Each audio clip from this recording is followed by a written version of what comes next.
Bom dia, moçada! Aqui quem vos fala é o professor Eugênio Bastos, canal Geogênio, a serviço dos alunos que gostam de estudar e passar em concursos.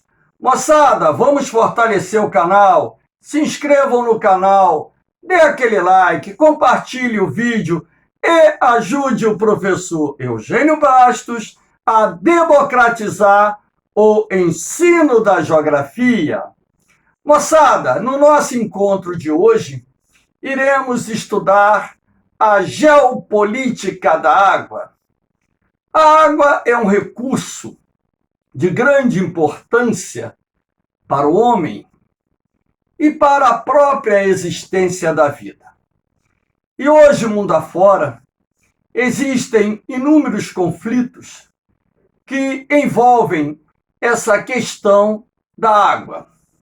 Iremos falar de alguns desses conflitos, iniciando pelo conflito que envolve a questão da disputa pela água entre árabes e israelenses. Dentro desse contexto, vamos destacar um obstáculo para a assinatura de um acordo de paz definitivo envolvendo a Síria e o Estado de Israel. Um obstáculo para a assinatura de um acordo de paz definitivo entre os dois países está relacionado ao controle da nascente do Rio Jordão, que porventura é o principal rio a banhar o Estado de Israel. Israel teme que, ao devolver as colinas de Golã, tomada pelos judeus na Guerra dos 6 Dias, em 1967, o governo sírio poderia desviar as águas desse rio para dentro do território, prejudicando dessa forma o abastecimento de Israel. O Rio Jordão, ele nasce lá nas colinas de Golã, território hoje ocupado por Israel, separa Israel da Jordânia. Temos aqui o Mar da Galileia, ele alimenta o Mar da Galileia entre Israel e a Síria e deságua no Mar Morto. Aqui nós temos a Cisjordânia, território palestino, do lado de cá, Jordânia, e aqui Israel. Um dos obstáculos, inclusive, também a um acordo de paz definitivo entre judeus e palestinos, é justamente o acesso aos recursos hídricos.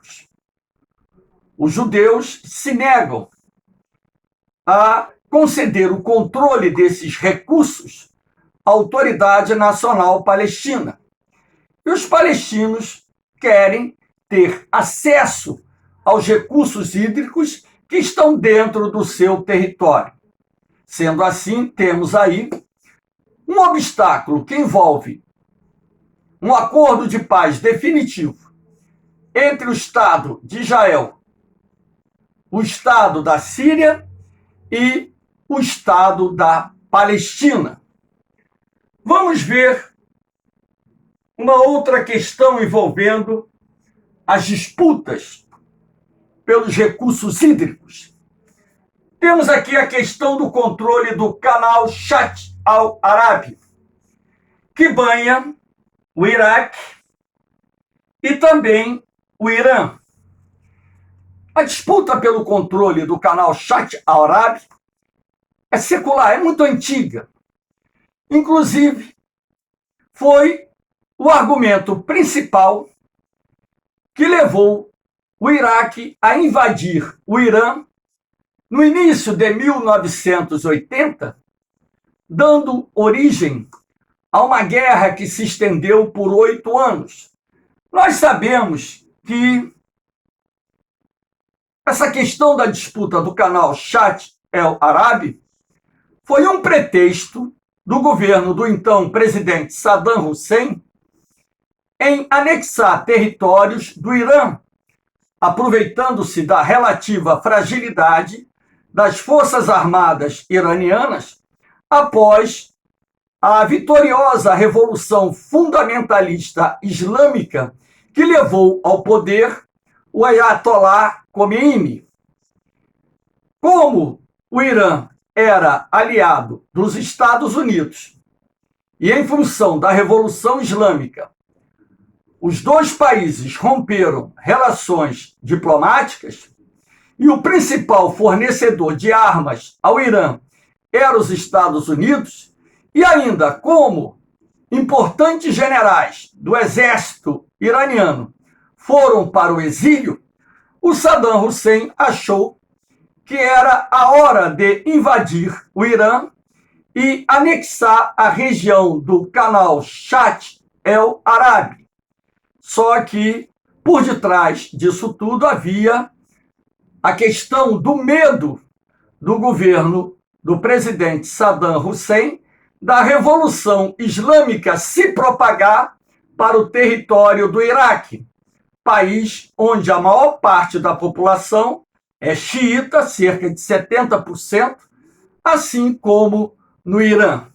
Mas a questão da disputa do canal Shat El Arabi pode ser, assim, considerada o estupim para o início de uma guerra que se estendeu por 8 anos, matou mais de 1 milhão de pessoas e causou prejuízos de dezenas de bilhões de dólares aos dois países, além, é claro, de ter sido responsável pela segunda crise do petróleo. O canal Shat El Arabi, por decisão da ONU, uma decisão antiga, é de compartilhamento dos dois países. Só que o Iraque e o Irã reivindicam o direito histórico sob o controle desse canal. O problema para o Iraque é que o Iraque tem uma estreita saída para o Golfo Pérsico, de aproximadamente 30 quilômetros, e essa área do canal Shat El Arabi é estratégica para que o Iraque amplie a sua saída para o Golfo Pérsico. Lembrando que o Iraque é um dos maiores produtores de petróleo do mundo. Uma outra questão envolvendo a água está aqui, a construção de Itaipu. Na década de 1980, nós tivemos a inauguração do que foi considerado durante muito tempo a maior usina hidrelétrica do mundo, a Binacional Itaipu, pertencente ao Brasil e o Paraguai.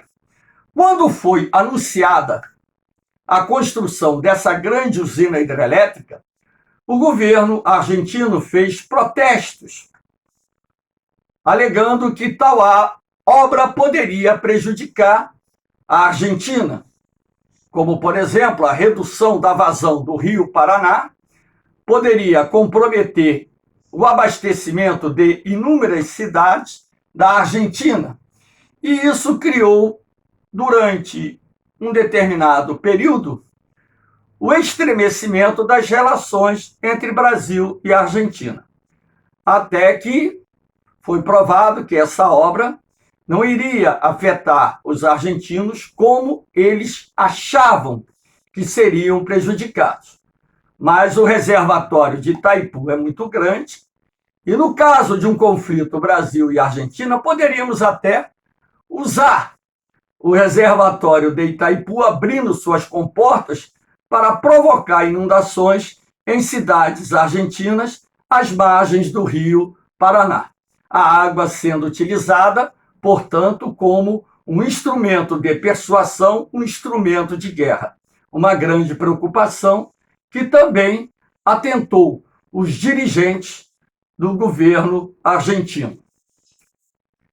Uma outra questão envolvendo a disputa pela água está aqui a construção da hidrelétrica do Renascimento, na Etiópia, e o acordo com o Egito e o Sudão.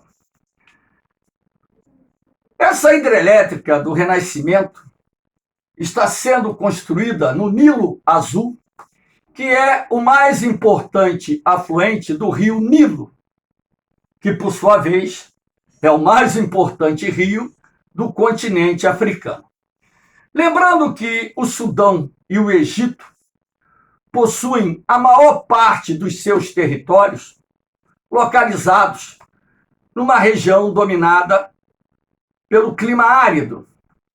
E as águas do rio Nilo são de grande importância, não só para o abastecimento das mais importantes cidades desses dois países, assim como para a irrigação das lavouras localizadas nas várzeas do rio Nilo. Essa obra trouxe uma discussão que até hoje não foi solucionada. Por quê? Os governos do Sudão e do Egito temem que a formação desse grande lago, que cobrirá uma área maior do que a área da metrópole de Londres, na Inglaterra, irá prejudicar o fluxo de água do Rio Azul, comprometendo assim a vazão do Rio Nilo. E dessa forma, causando prejuízos para os agricultores que tiram a maior parte da produção que abastece os mercados do Sudão e do Egito das várzeas localizadas às margens do rio Nilo. Lembrando ainda que existem canais artificiais que levam essa água além das margens das várzeas do rio Nilo. O grande X que envolve o problema do enchimento do lago da barragem do Renascimento, que vai ser uma das maiores hidrelétricas do continente africano, é justamente o comprometimento da vazão do rio Nilo. Porque nesse processo de enchimento, logicamente que nós teremos uma redução da vazão do Nilo Azul, e isso poderia causar problemas no Sudão e no Egito. Essa questão é tão séria que o Egito e o Sudão ameaçaram usar a força contra a Etiópia. E até o momento, início de 2021, ainda não houve um acordo para o enchimento do reservatório. E o governo da Etiópia está ameaçando fechar as comportas para encher o reservatório caso um acordo não venha a ser firmado a curto prazo. Então, rios internacionais, eles geram problemas quando a utilização dos mesmos pode afetar interesses dos países vizinhos. Fiquem atentos a esse tema. Aqui nós temos um mapinha mostrando onde está, a barragem da Renascença, que é a sétima maior hidrelétrica do mundo. Essa barragem fica bem próxima da fronteira da Etiópia com o Sudão.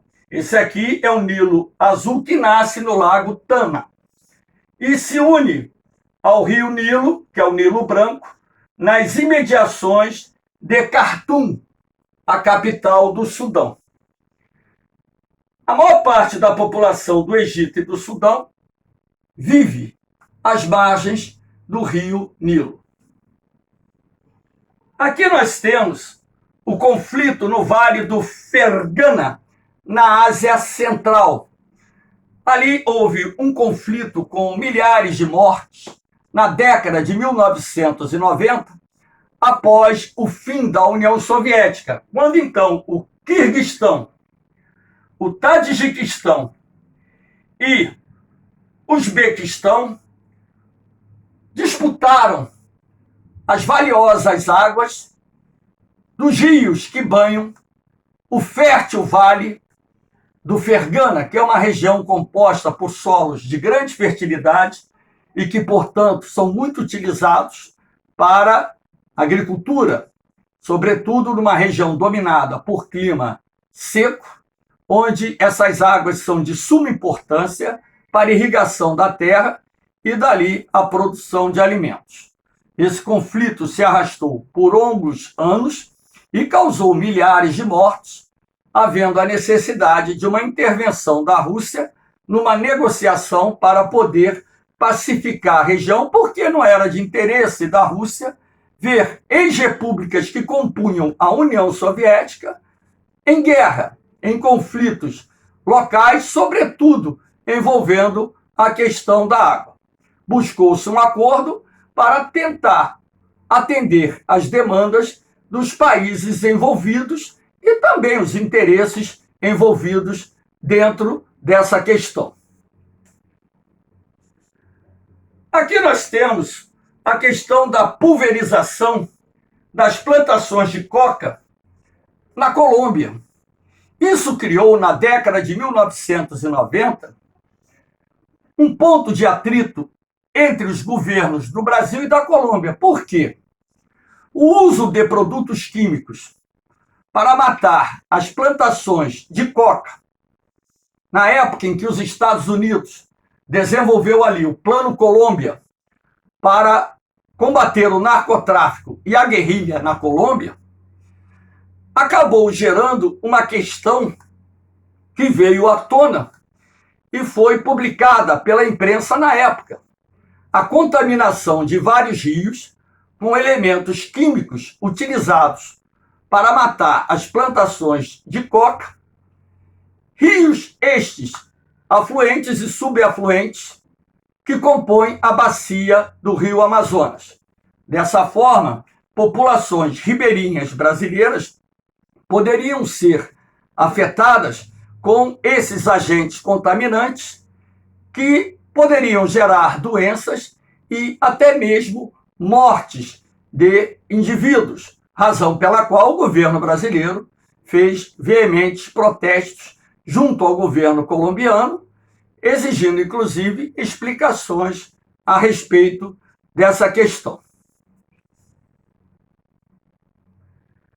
Aqui nós temos a disputa pelas águas dos rios Tigres e Eufrates. São rios que nascem na Turquia, banham a Síria e o Iraque. A chamada e famosa planície da Mesopotâmia, que é uma área de terras férteis, periodicamente inundadas pelas cheias dos rios Tigres e Eufrates, dentro do território iraquiano, estava ameaçada pelos projetos desenvolvidos na Turquia, envolvendo construção de barragens, envolvendo o desvio da água para projetos de irrigação. Isso, logicamente, que gerou protestos por parte dos governos sírio e iraquiano contra o governo turco. E até hoje essa questão da utilização das águas dos rios Tigres e Eufrates é um dos pontos de atrito existentes entre os governos do Iraque, da Síria e da Turquia.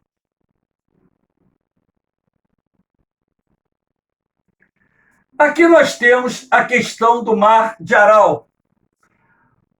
O Mar de Aral era considerado um dos maiores lagos do mundo, localizado na ex-União Soviética, banhando o Cazaquistão. Aqui nós temos a imagem do Lago Aral, uma parte dele também banhando o Uzbequistão. Na década de 1960, posteriormente, na década de 1970, o então governo da União Soviética avançou com os projetos de irrigação, uma vez que essa região aqui é uma região muito seca. E o governo soviético construiu vários canais artificiais, promovendo a captação das águas dos dois mais importantes rios que desaguam no Mar de Aral, o Amudária e o Sirdária.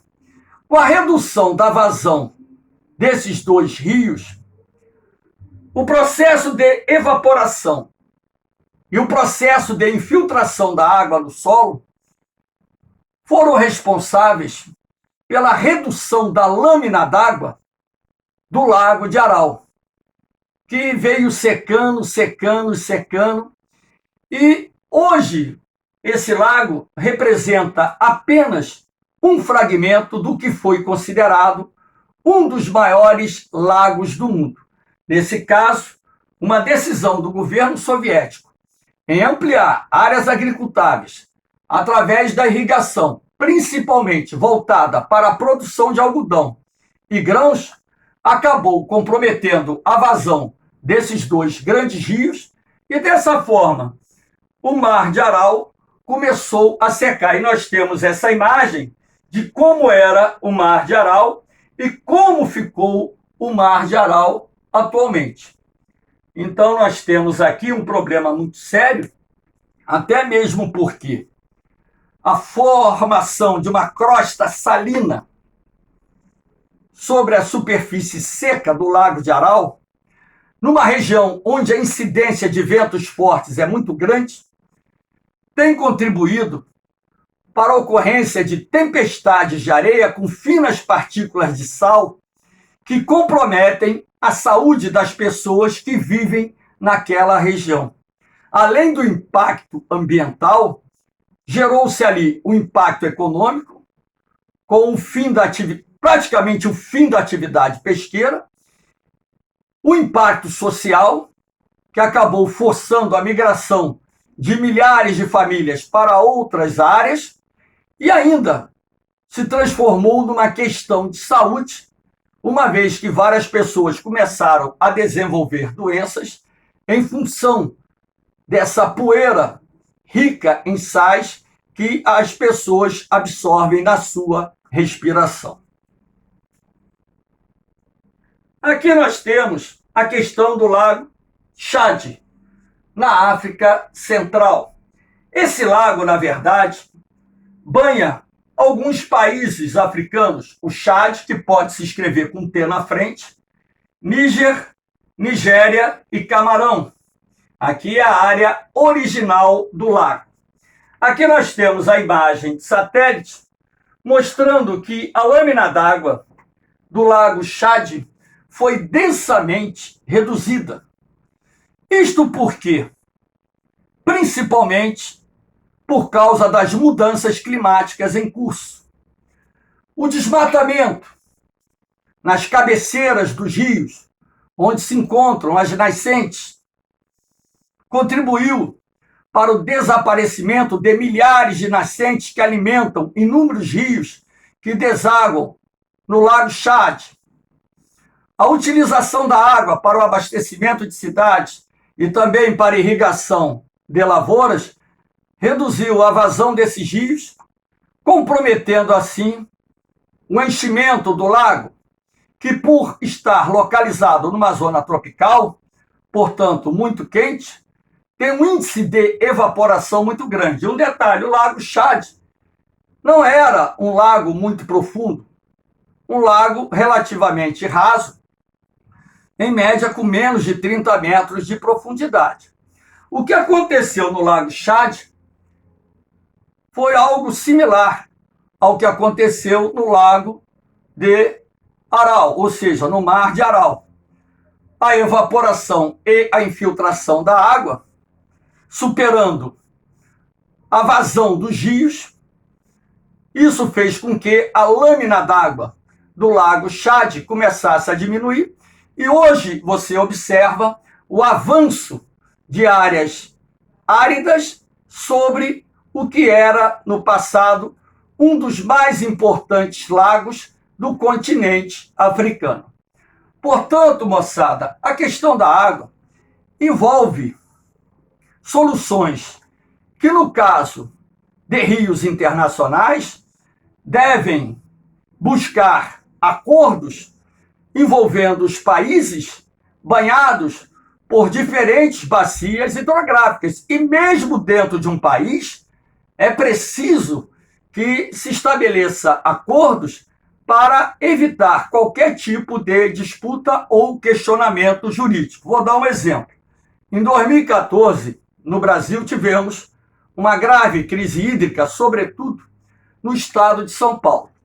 Quando o governo do estado de São Paulo anunciou que iria promover a captação das águas do Rio Paraíba do Sul, os governos dos estados do Rio de Janeiro e Minas Gerais protestaram. Isto porque inúmeras cidades desses dois estados são abastecidas pelas águas do Rio Paraíba do Sul. Então, mesmo dentro de um país, a utilização dos recursos hídricos e a sua gestão deve levar em consideração os interesses das partes envolvidas. Moçada, espero que tenham gostado da aula. Dê aquele like, compartilhe o vídeo, se inscreva no canal, porque o canal Geogênio foi criado para ajudar os alunos que gostam de estudar a passar em concursos. Ajude o professor Eugênio Bastos a democratizar o ensino da geografia. Um beijão no coração de vocês. Um forte abraço. Fiquem com Deus. Eu vou, mas eu volto.